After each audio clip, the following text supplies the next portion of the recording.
Hey everyone, in this quick guide, I'll show you how to find your IP address on Windows and how to check the IP you're using when connected to NordVPN.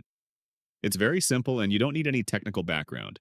For Windows 11, open the Start menu and go to Settings, select Network and Internet, then click Properties at the top. Scroll down and you'll see your IPv4 address listed there. On Windows 10, the steps are almost the same.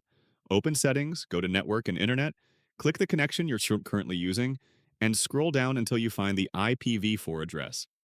If you're using Windows 8 or Windows 8.1, open the Start menu and type Network. Select Network Connection Settings, then click Connections on the left and choose Network.